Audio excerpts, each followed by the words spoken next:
coup d'envoi de la catégorie U15 pour les All Fox qui affrontent directement là aussi comme leurs homologues des U19 le FT Antwerpen qui, on le rappelle en français, est la ville de Anvers.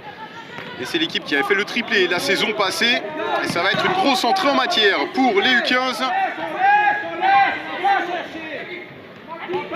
Avec tout de suite, bien évidemment, les Belges qui prennent le contrôle du ballon. On rappelle que la partie se déroule en 25 minutes. Il s'agit là du premier match des All Fox dans cette compétition en catégorie U15 avec le mauvais dégagement là de Piton. Ça va rapidement revenir côté gauche avec une bonne intervention défensive là. Et le départ de Valentin Tinguely qui a été stoppé par le bon retour de Way et de son compère. Avec grosse pression mise par les Belges en ce début de rencontre. Et Samabo qui a trouvé une possibilité finalement. Lucas Piton qui peut mettre le pied.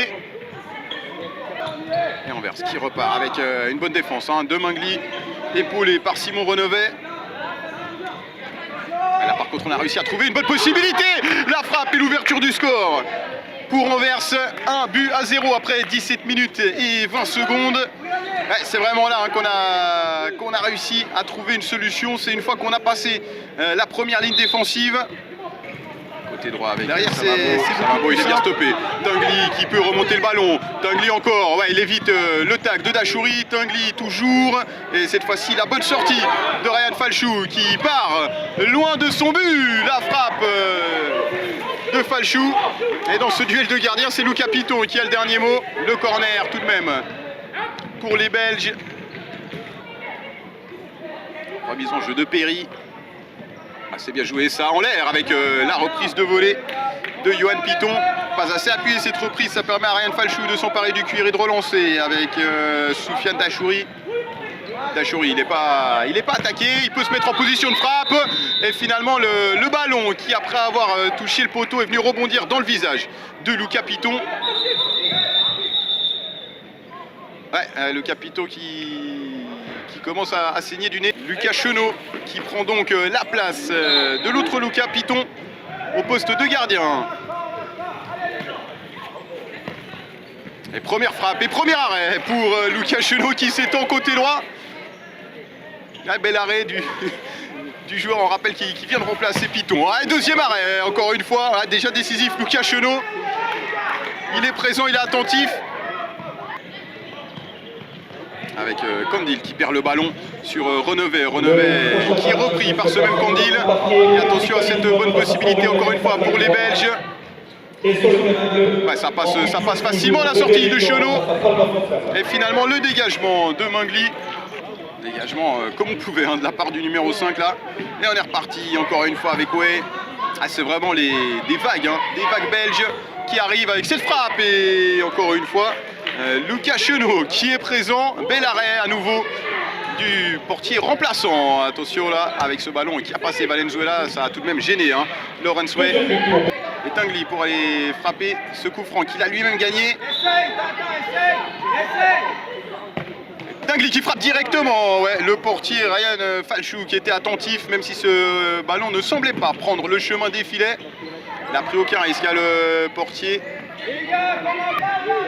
Et interception Mingly. Mingly, il a Tinguely avec lui.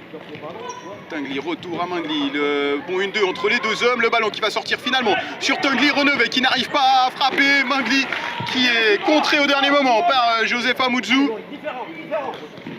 Il manque pas grand chose pour l'instant au U15. Avec cette frappe très très bien fait. Le pointu de Norick Perlé qui oblige Ryan Falchou à nouveau s'étendre sur son côté. Et Johan Piton pour frapper ce coup franc. C'est frappé directement encore une fois. Ryan Falchou qui a la main sûre. Frappe stoppée par Perry. Et ouais, Norick Perlé qui n'a pas donné ce ballon dans le bon tempo. Ça a permis à Dachouri de récupérer le cuir. Dachouri qui peut transmettre à Karmaoui. Intervention de Lucas Chenot. Et Valenzuela qui va devoir se dépêcher. Il reste 15 secondes. Il faut envoyer ce ballon devant. Et là encore, attention à la bonne possibilité. Ouais, parce que Renevet y a cru jusqu'au bout. Et malheureusement, ce ballon va sortir en faveur de Anvers et le buzzer qui va donc sonner et mettre un terme à ce premier match des All Fox. Fribourg moins de 15 qui s'incline par la plus petite démarche sur le plus petit des scores, 1-0 en faveur de Anvers. On rappelle que Anvers est l'équipe qui a fait le triplé l'année passée, donc c'est un très bon résultat tout de même pour les Fribourgeois qui ne sont pas passés loin de venir faire des points et de créer l'exploit dans cette première rencontre. On va bien évidemment se quitter avec les impressions des joueurs de cette partie. C'est bon. Et Lucas Chenot, joueur des U15 qui répond à nos questions après cette première rencontre face à Anvers. Alors je dis joueur, mais tu as quand même joué la plupart du match en tant que gardien pour remplacer Lucas Piton. Tu as fait un super match en tant que gardien. Vous vous inclinez sur un tout petit score face à une équipe, vous le saviez, qui était très forte. Est-ce que vous êtes satisfait quand même de ce match, même si on ne fait pas de points, ne perdre que 1-0 contre Anvers, c'est quand même un petit exploit? Bah alors oui, je pense que c'était un exploit, sachant que c'est une des meilleures équipes du tournoi de Belgique. Voilà, il vous reste un match aujourd'hui. Le prochain sera demain. Qu'est-ce que vous allez mettre en place justement pour ce dernier match de la journée, votre deuxième match, pour justement faire des points et puis essayer d'être bien positionné pour jouer les phases finales? Ben, je pense la même tactique, sachant qu'on a réussi à bien jouer contre Anvers. C'est-à-dire donc plutôt défensif et puis jouer les contre-attaques, c'est ça? Oui, évoluer surtout en contre-attaque. Super, merci beaucoup Lucas Chenot, et puis on va te laisser te reposer avant le prochain match. Merci beaucoup.